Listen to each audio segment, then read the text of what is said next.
Welcome to the Mindset Connection podcast, where we showcase everyday people who are doing extraordinary things in the field of mental health and wellness. Thank you for tuning in for our 18th episode. We are clicking them off. We are your hosts, Jennifer Clearwaters and Cindy O'Connell, and we hope that you will find our guests just as amazing and inspiring as we do. And today we are welcoming our friend and former colleague from Monmouth University, Dr. Stephanie Bobbitt, to the podcast. Thank you for joining us and taking time from your schedule to be here today. So here's a little bit about Stephanie. Stephanie has a PhD. She's also an LPC. She's an assistant professor in the Department of Educational Counseling and Leadership at Monmouth University. She is also, as I said, an LPC, and she has her own practice, and she specializes in working with adults and adolescents. She is also a scholar, and her research and experience has been presented at conferences all over the world, including recently at the NASPA Student Success in Higher Education Conference, the American Counseling Association Annual Conference, the Association of Counseling Education and Supervision, and the annual conference, the International Conference on Urban Education, and the Association of Deaf Education. Really an extensive background is what Stephanie has at such a young age, I will say. Mm-hmm. Okay, so along with that, she is also the director of First Generation Initiatives at Monmouth University, where she supports and celebrates first-gen students. And Dr. Bobbitt is proudly identified as a first-generation student, so she's the perfect one to have this position at Monmouth, and she is a first-generation faculty member as well. So I also personally was on the search committee for Stephanie when she was interviewed for a position at Monmouth, and I saw firsthand how much effort and time and I will say consideration that she puts into every single thing that she does. Stephanie is a 150%er. So it's an honor to have you with us today. Mm-hmm. Thank you so much, Stephanie. Thank you for having me. Thank you. So let's start with your story about being a first generation student. So tell us what supports did you have to get through school? You know, because I'm a former ESL teacher, and all of my students were first generation. There were so many obstacles for them to even maybe even just make it through high school, let alone college. So how did you get here being a first generation student? Well, in high school, I really didn't have a lot of support, to be quite honest. Mm-hmm. I was sort of a B average student, didn't really put a lot of effort into school. Wait a second. How can that be? It's amazing, but that's who I was at that time. School was not a priority for my family. I grew up in a single parent household, and it was just not something that was strongly emphasized at that time. And unfortunately, at my high school, I had a school counselor who really didn't believe in me. She shared with me, I remember this, and I share it with my students now, that she didn't think I would be successful even at what she deemed a community college, right?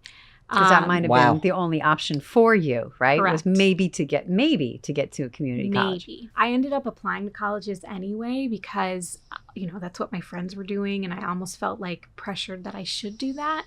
And I'm so thankful that I did, because in college, I still struggled, don't get me wrong, but I definitely found my way of seeking support, which truly was asking different people for help. So I think in college in particular, my mentors were various folks who worked on the campus that I was at. And they're really the reason that I was able to persist through my undergraduate degree. My mom did her best. But unfortunately, when you're not familiar with the college process or what it takes to be successful at school, you don't even know what to look for. Yeah, exactly. And so she did her best, but ultimately, it was really those outside mentors and supporters that helped get me through it. So I have to ask you, so you attended a university that didn't have a special program for first generation students. Is that correct? Correct. Yeah. So which makes it even harder. Yeah, absolutely. Monmouth University, to their credit, has a great program of support. And, maybe people don't realize, maybe you could even, we want to hear more about your story, but also include in that what support are there and how the students come in the summer, et cetera. Right. Absolutely. So at Monmouth, I'm really proud that access is one of the pillars of the university. And part of Access is providing support to different affinity backgrounds that students have, one of which being first-generation students, because we know that over 40% of students currently at Monmouth are first-gen. And so I'm really proud to have established the first-generation initiative at Monmouth University, because really what we're looking to do is support students, celebrate students, encourage them to be involved in the campus community, encourage them to seek supports when needed, much in the way that I ended up doing in my own story, and then also provide them with different opportunities to connect with different people across campus, but also with each other. I think it's really important that students build that community and that connection with each other as well, because who best to commiserate with some of your challenges or difficulties than people who are going through that same experience as you are as well. Yeah. Well, and I know, like, Cindy and I were both school counselors, and I know, like I said, my background being ESL, my students, a lot of time, college was not even on, wasn't even a thought.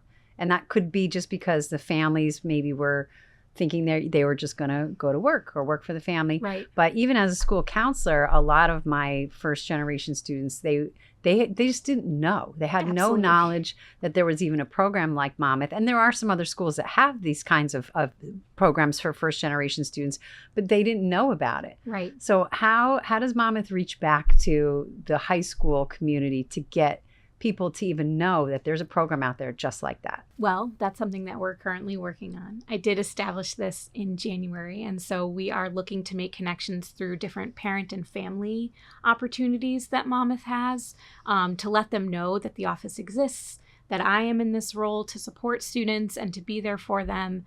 And so we're doing that. We have the advising when students first come to campus to try to, again, let them know that this resource exists, that I am there if they need or want support, and just to let them know that we're building this community for them at Monmouth. Mm-hmm. How does it work? Like you said, you were in high school, you were like a B student, which makes me laugh because like I can't believe Stephanie. If you know her, only an A. She's only an A++ girl. But there might be students and high schoolers that maybe they just haven't found their niche, or they weren't thinking they were going to go to school. Absolutely. And then thinking, okay, well now I have to go to Monmouth that has this very high academic standards. How am I going to get there and be okay? Right. Well, and that's an interesting part of my story because I also have a bachelor's degree in biology, which is very, it doesn't quite fit. You're like, how did that lead you into counseling, right?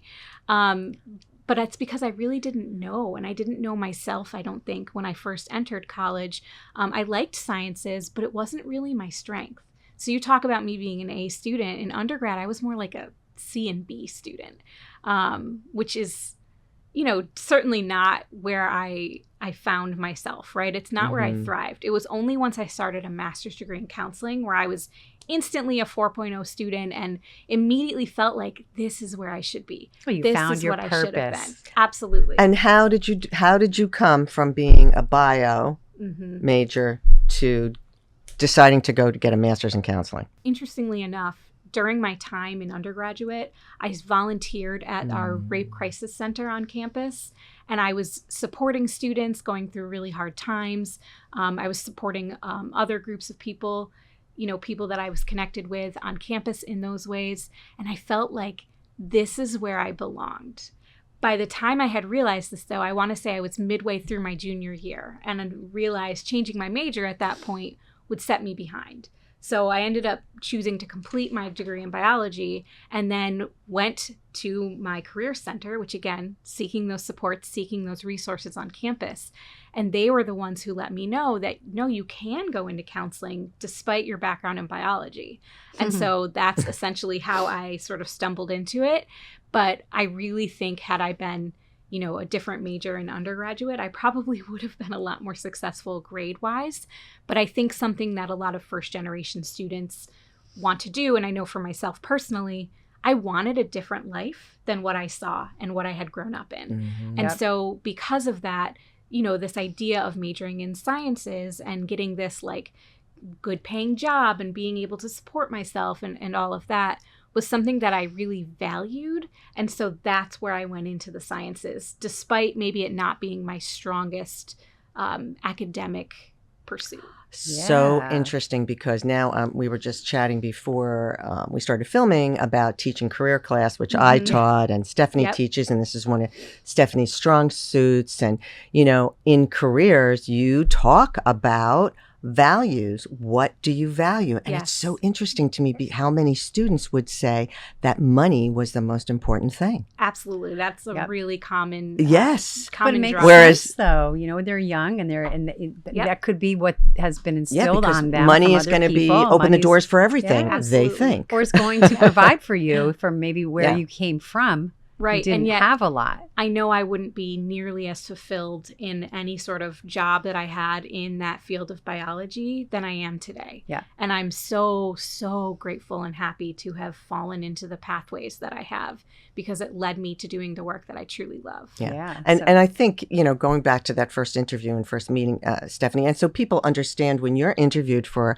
a position as college faculty, you're there for the whole day.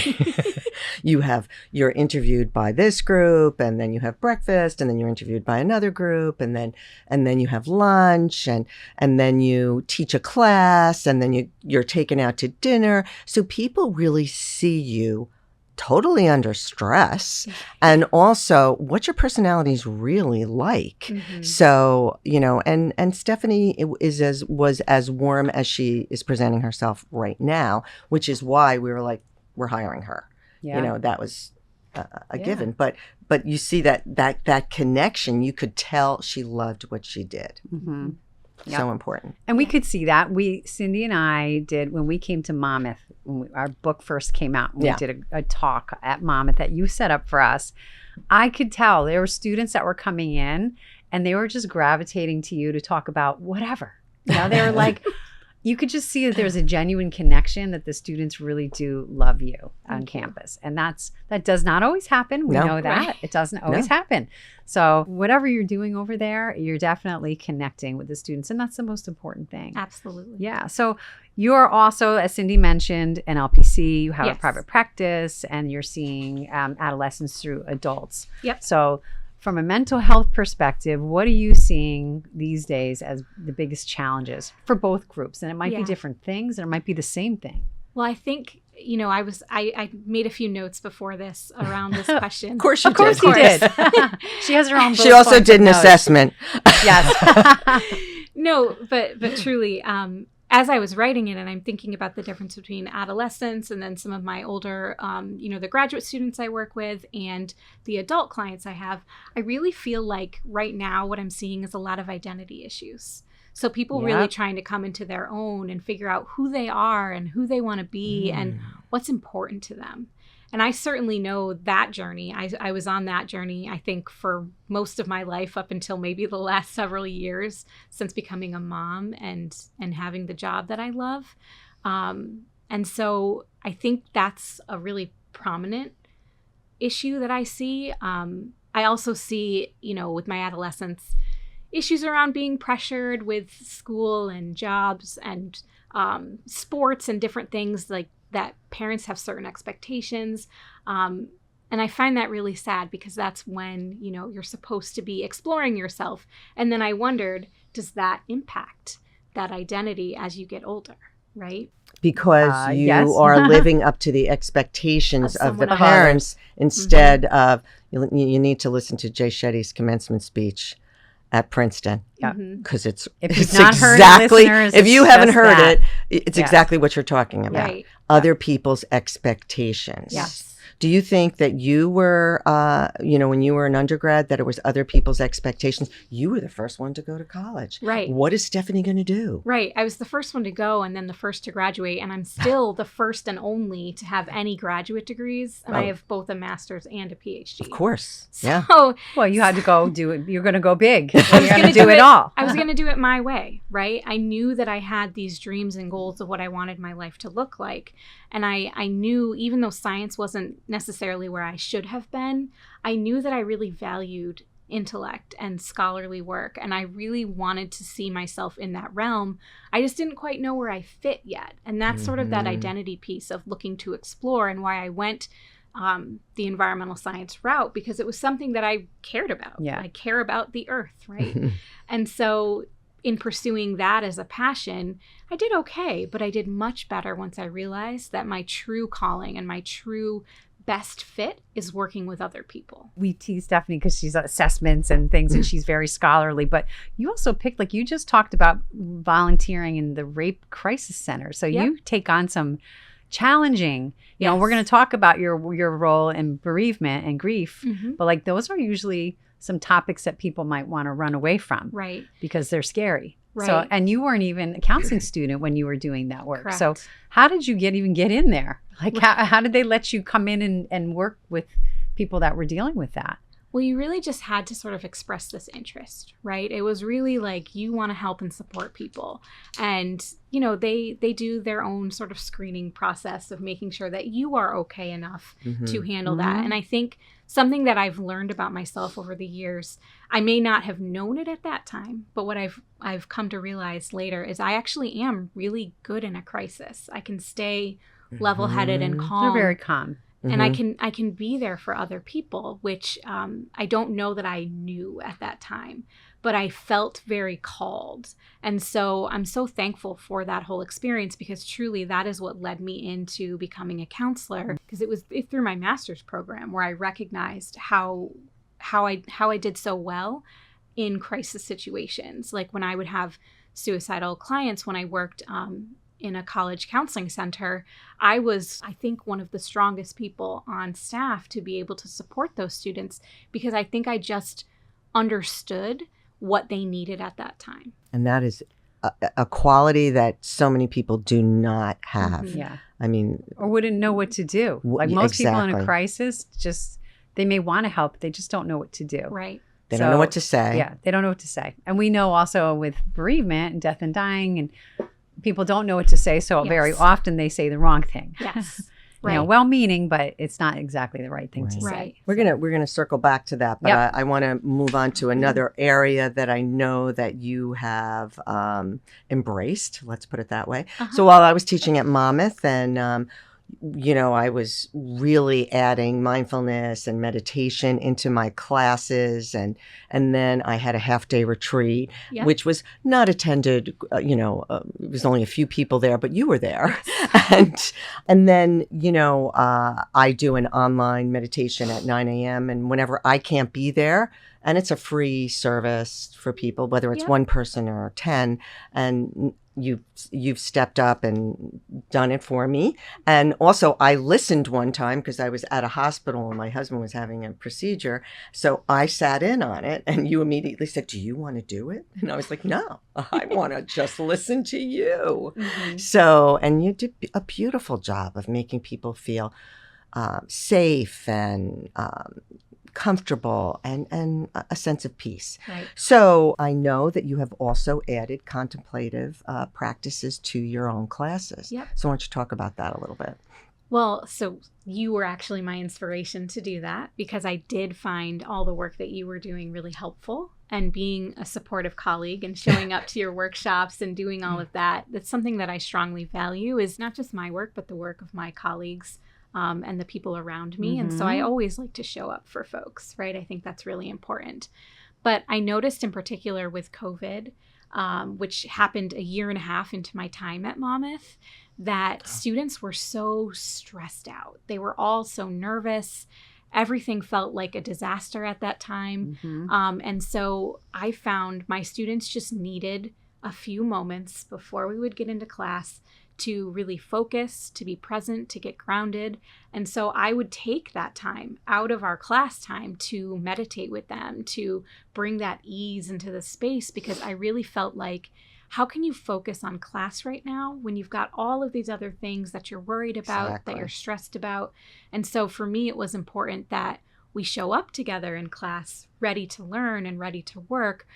But I didn't feel like we could just jump into that during that time period. And so that's when I began, and it just sort of continued because students, they want it. Absolutely. They want it. They thrive when we do it. I feel like my classes are stronger when we begin that. You probably way. look forward to, because they know that, like, when we get to Dr. Bobbitt, she's going to give us that moment. Yeah. And that's so important, because not that it's a bad thing that other people aren't doing it, but you're doing it. So they're going to look forward to that one day that they can just, whatever they're carrying all day long, they can drop it at your door. Absolutely. And then move on. And the hope is that, and I know that they have continued to do this work with their own students. Well, and they're doing it for themselves now too. I've gotten that feedback that they're like, I always wanted to start meditating. I always wanted to do this, but didn't really know how. And they're like, you really gave us this approachable way to do it, because I wasn't, in class, I don't have time to do these lengthy sort of experiences, which I would have loved. But even just a few minutes. You don't need to. It's incredibly beneficial.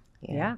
Good for you. Yeah, that's great. So we've talked about you being a researcher. Yes. And you've conducted research in several areas, but we're going to circle back to the topic of grief. Mm-hmm. And we've talked on the podcast about our day at Brielle Elementary School when we did our Thank you, wellness. Stephanie, for being a part of that. As always, you always are ready to step up. Yes, yes. But we've talked about it because we've had, there's been so many people that have come on that were there that day. And we also just kept saying what a wonderful day it was. Yeah. So maybe you could talk to us about what your role that day was, and like what you saw and how you felt like people reacted. Sure. And then also maybe to tell us why, or tell our listeners, how did you, out of all the topics to get into research, maybe not everyone's going to go, I'm going to pick grief. Right. And it's another hard one that most people will kind of probably run away from. Right. The event at Brielle, I really presented on ways that you can support adolescents who are going through grieving experiences. Because I find in my work, again, like you mentioned, people don't know what to say. They don't know how to be supportive. And so what I wanted to share was ways that you can be supportive and how you can help a young person in particular when they're going through this. So I had a lot of parents attend my session, and they, found what I was sharing to be helpful enough. I've emailed with one of the parents and shared some additional resources with her because she was, experiencing the loss of her spouse, and her, young adolescent teenage children were really struggling with that. And so that's what I presented on and shared that day, just because I do have that extensive background working with, teenagers, adolescents, that age group. But in terms of getting started with talking about death and grief, it was really because in my PhD program, I had a period of time where I lost several family members sort of quickly back to back.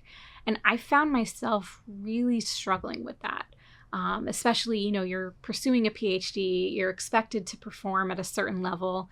You have a lot of, things on your plate. And I found myself struggling, and I knew that I wanted to learn more about my own experience. But I also thought to myself, I wasn't practicing as a counselor at that time. My sole focus was completing my PhD. But I thought to myself, what would it be like to feel how I'm feeling now and then work with a grieving client?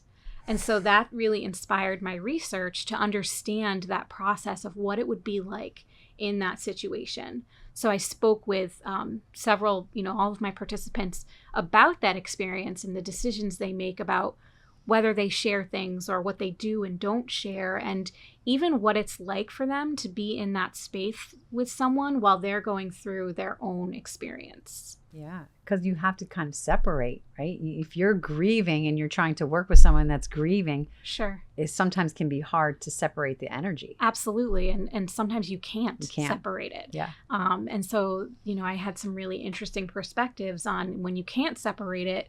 Are there little things you're willing to share? And if so, I had one person tell me specifically he had certain stories that he's willing to share publicly, like with clients or even with me. And then he has other stories that he keeps for himself. And I really appreciated hearing that. Yeah. And also because like the little bits of personal stories that you can share with a client or a patient will give you a bond. Absolutely. And it makes you relatable without sharing too much information. Exactly. And that's a hard boundary to get right, especially when you're working with that kind of a topic. But it must have been a topic that you enjoyed too, which is it's scary to think, because we've had Lynn on the podcast and Sheila, and they're their backgrounds are And also Susan. in grief, and Susan. And Yes. it's a very scary, hard topic. And we know these incredible women who are so incredible at working with something that hard. Right. Yeah. So you definitely been called to it. I do feel that. I've never shied away, I don't think, from a difficult topic. In fact, again, I think that's where I really thrive, is when people are experiencing these very traumatic kind of crisis or really difficult moments in their life.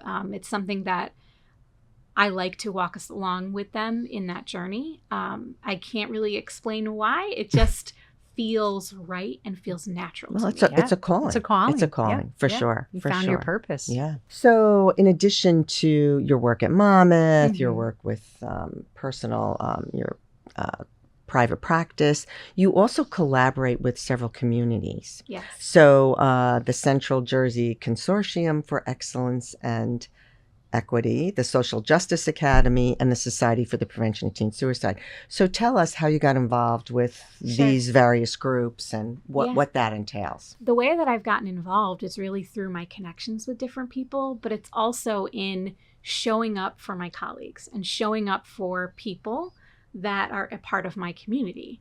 That is really how I was able to get started with all of this work. So with the CJCEE, I really do a lot of leading of groups, but I also help with the statistics of figuring out, who wins and weighting things and percentiles and things like that. And so that's one way that I contribute to that.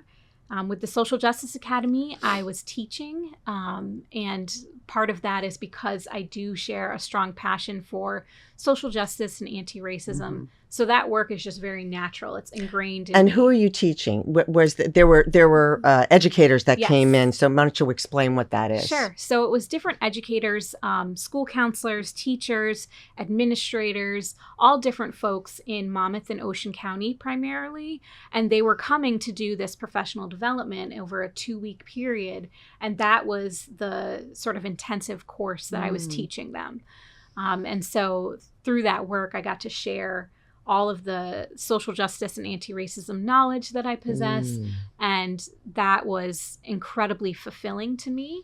And so I'm really thankful that I was able to be a part of that. In terms of SPTS, I host several suicide prevention trainings at Monmouth University for our students who are going to then be school counselors, be working with our young people, because again, it's such a strong value of mine to work with these sorts of issues that I wanted to bring it directly to our students. I wanted to make sure that they had what they would need to feel prepared to enter into these spaces where they're going to have to navigate people who are experiencing crisis like this. And so that's really how I've been involved with that work. And so important because we know that the way the schools are, there are people who are hurting. Absolutely. And there's a good chance that there's going to be some sort of a crisis. Mm-hmm. And these school counselors need to have as much training as possible when they Yes. step foot in the school. Yeah. Definitely. So it's a lot. So how are you? So we're going to ask the self-care question. How are you doing all of this? And you're a wife and you're a mom. Yeah. And how are you taking care of you? Well, I think the biggest thing is I do have a lot of teamwork with my husband. That's incredibly helpful to have a supportive partner in my life, which is something that I didn't witness growing up, which is part of why I wanted this life for myself. I wanted that strong foundation in my partnership. So that was a critical piece for me to find when looking for a partner. But I couldn't do it without not just him, but also all of our childcare network that we have. So we have a lot of... You need it. Absolutely. Right? You have to have it. We have a lot of support, a lot of different sitters and folks who help watch our daughter. He's a professor as well. So when we're both doing things, we have somebody that is able to watch our daughter because we don't have family in this area. And you teach at night. Yeah. It's Absolutely. not like, Grad school graduate is at school night. is at night. It's 4:30 or 7 o'clock or, Yep. Yeah. Absolutely. 10 o'clock. Yes. And so that is part of it. I have to have a sitter in the evenings on certain nights, but on other nights, my partner's home and then I do the same when he's teaching at night as well. And so, we've really found this balance. So that's the big way that I think I get through it all. But I do, we talked a little bit about meditating and breath work, and I do make sure that I do that daily, pretty often. I would say the breath work I'm doing many times a day. It's just Good. important to You me. should. Yeah. Yes. Yes.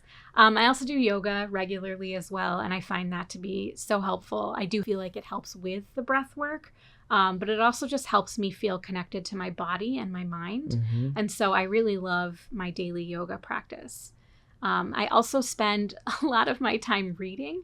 I would say I average 1 to 2 books a week or so.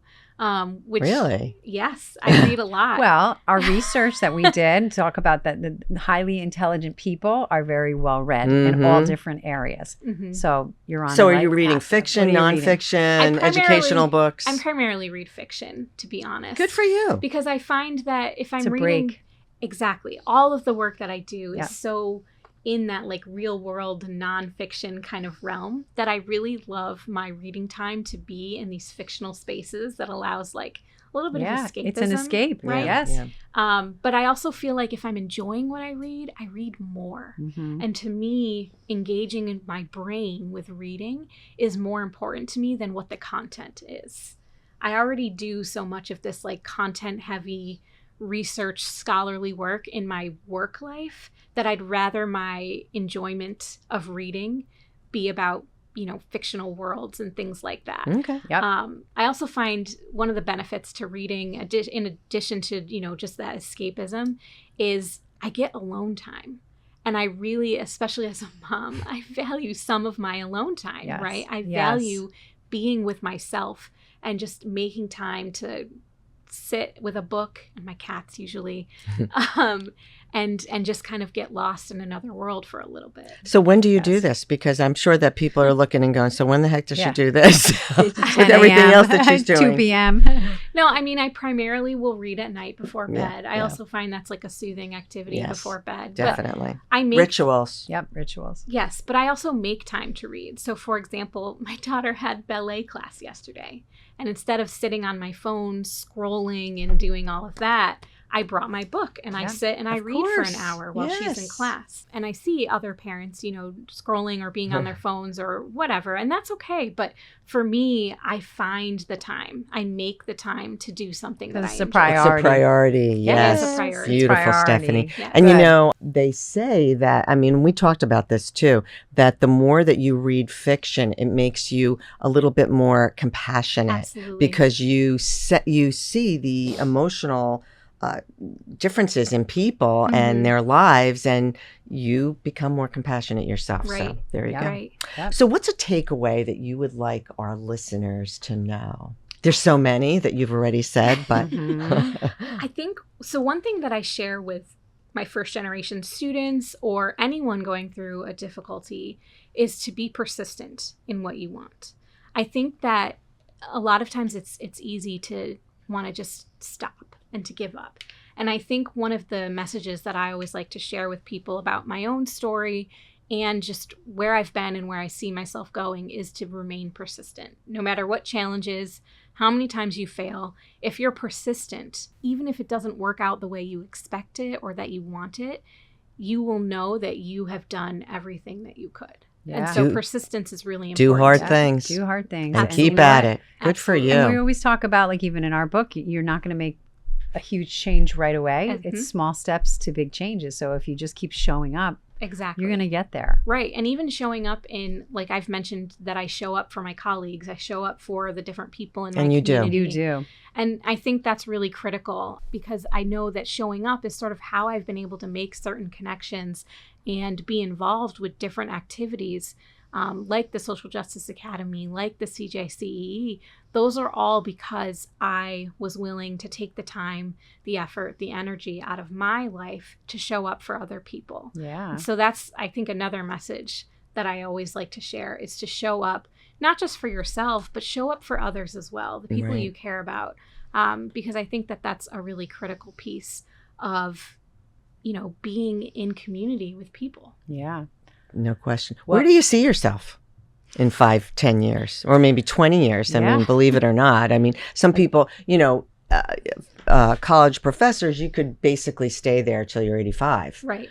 but what do you see on the What's still horizon? out there that you're going, okay, I'm going after that next? So I obviously am going to be up for tenure. So tenure is my next big goal. Mm-hmm. So that's what I'm working on this summer. So I have that in the works. And then aside from that, I do work privately as a counselor. I want to expand that work. I'm still not licensed in New Jersey, being that I didn't originally get my license here, because I'm not from here. And so I do need to work on transitioning into New Jersey and getting all of that established. But my husband and I, who were both counselors, we want to grow that practice. We want to grow it into something that is well known in the area, that we can, provide that kind of counseling and support and psychological testing for clients. And so that's something that we both kind of have this vision for our future together that we're looking forward to. I know I love Monmouth, and so I plan to remain at Monmouth. I love the work that I get to do there. I love our students. I'm very passionate about Monmouth allowing me to do this work. I think that it's really critical to be in an environment that supports you, and I feel incredibly supported by all of the different constituents that I interact with at Monmouth. And that's amazing, because that's not the case everywhere, I know. as No, we all it's know. not. But where can people, before Cindy has her wrap up of little questions that we didn't tell you about, Okay. how can people get in touch with you? If they wanted to, counseling. If they wanted to make a counseling appointment, or they wanted to just see, Talk about your graduate program. Talk about the program. How can they find you? So I do keep my work at Monmouth and then my work as a counselor separate. So I have two separate email addresses that we'll I put use them in the show notes for that. Yeah, I was going to ask if you wanted me to shout those out, or yes, you put can them in say the show them, notes. and okay. yes, and we'll put them in there as well. So my Monmouth email is sbobbitt@monmouth.edu, and it's SBOBBITT, 2 T's at the end, at monmouth.edu. And then my personal email that I use more for my counseling practice is srbobbitt, again with 2 T's, 24@gmail.com. Okay. So really just a basic Gmail account for now, looking to expand into that more business-like world as I grow that practice. Sure. That's great. So how do you view failure? You kind of mentioned this a little bit before, but how do you view failure? Oh, I think failure has been my biggest lessons, right? I have failed many times along the way. It doesn't always sound like it. When you read my bio, it's like, wow, you do all these amazing things. And I do, but I have failed so many times along the way. And so for me, anytime I've failed, it's been that opportunity to prove to myself that I can do and achieve whatever I want. I often describe it as lighting my fire when I fail. It just lights something up in me that makes me want to. That's great. That's a good analogy. It makes me want to pursue and like I mentioned, persistence. Yes, being persistent to get to where I ultimately want to be. Okay. Yeah. So what are your 3 most important strengths? I know you have a lot of them, but 3 most important, don't overthink it. Right off the bat, what are they? I would say compassion. Mm-hmm. I definitely feel like I'm very compassionate and very understanding. I would also say loving. I really think that the work that I do it with love in my heart, in my mind. Like, it is always the thing that is most present in my space, is being loving towards other people and also towards myself. I don't forget myself in the work that I do. Beautiful. And I think it's critical that I include me and being me authentically. So that actually might be my last strength here of the 3 is being authentic, being genuine, being honest. I think you nailed it. So good. If you are a student of Dr. Bobbitt, you have hit the jackpot here. Yeah, that's for sure. So we always wrap up every episode asking the questions from our book. Okay. So, I'm sorry. Before I do that, what is going well in your life? What is going well Yes. in my life? I think my job is going really Yeah, well. I think so too. Yes, I think so too. I love, presenting at conferences and being in the classroom with students is really where I feel like I come alive. Yeah. It is my calling. A born teacher. It is what I'm supposed to do. And so I think that my job and that is going well, but I also think my personal life is going really well. And I don't want to forget that. I don't want to put my job ever at the forefront, because I think my family life is just as, if not more, important to me. And so I feel like I've finally found this good balance. Is it balanced every single day at every moment? No. That's just not possible.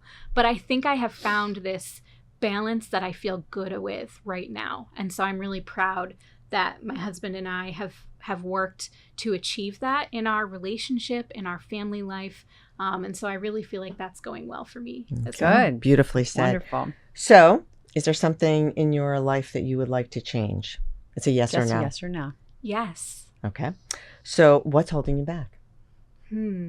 Sometimes I think fear holds me back, and I think that's a common. We've been hearing Absolutely. that a lot lately. Yeah. When we Fear, ask these questions to different groups of people, that's what's coming up first, not time. Right. Fears has been coming up a lot. Right. And I think even like as I talked about, this opening of a bigger practice in my counseling world, even terrifying. saying that is a little scary. Yes. Right. Oh, yes. And so She knows. I did it. yeah, it's scary to even think about that. And it's perhaps why I haven't even taken the leap yet to expand my work into New Jersey yet. And I'm still seeing clients in another state. It's something to think about because you've got so much here do. going on. You have a small child. You're working on tenure. People don't understand what that involves. And how this is much where effort timing and work. it'll come when the time so is it right. will come, and you're young. Yeah. You have time for Yes, that. you have But time. it's good to have that picture vision. in your mind. So, Yes. So what is one thing you can do to move yourself forward? I think you're doing it, but go ahead. I mean, honestly, that persistence, I think, is most critical to me, is just continuing to strive towards my goals, continuing to do the work that I feel so called to and so passionate about. But if you're looking for like a specific, I do think that applying for my license in New Jersey Well, there you go. is the way to go. So That's the when you first leave step. here, when And you that's- leave here today, You're going to want to think apply. about it. So I actually have all of my application materials pulled together, and Yep. it's something that I'm planning to do this summer. But I wanted to share that with you because I don't want to make a goal and not have an action item, because that's what I teach my students. We want actionable things. And so I didn't want to say, move forward and continue to do something without something that's actionable. And Exactly. So now you've told all of our I have listeners. So shared by that the end with of the summer, we're everyone. going to go, are you ready? So really quickly, talk about what happens in the summer for students that are first gen that are admitted into the program at Monmouth. Because Yeah. I don't think people understand how That is a involved little it bit is. different. It is Yeah. different. Yeah, so students will, be accepted. They come for advising. They get all their classes, all the information that they need. But then, they can come. They move in it's September. I always forget it's after Labor Day. So they'll come to campus. They'll get involved. We'll do all kinds of like programming for them. I have plans for this upcoming year to get our students involved. So that's essentially what they'll Yeah, do. and they do come in the summer and they have to take 2 classes and they also get some other information. So Get more they're acclimated. Yeah, Yes. they get So they're ready. acclimated to this kind because they did not necessarily have the support at home. And Yeah. they're having So- their own specific first gen transition courses at Monmouth coming in. And so they'll be in classroom communities with other fellow first gen students. Yes. And they'll also be then receiving the guidance and support from their instructors that they will need as well. That's great. All right. Wonderful. All right. All right. Well, 52 we are seconds. to the last minute. So thank you for listening to this, or watching, if you're watching this episode with Dr. Stephanie Bobbitt. We're so glad that she could join us. And if you need information about me or about Cindy, everything's in the show notes. I know every time we're always reciting what our websites are, but everything's there. You can find us. We have websites. We're on social media, and the podcast is on Spotify, Apple, and on YouTube. And as always, we always credit our studio, Black Swallowtail Studios. They record and edit and produce everything that we do here, and they do a great job. So thank you very much for all the work that you do for us. And we will see you next time for another episode. And remember to pause, breathe, and then respond, and also to do hard things. Thank you so Yes, much, thank you. Stephanie. Thank you.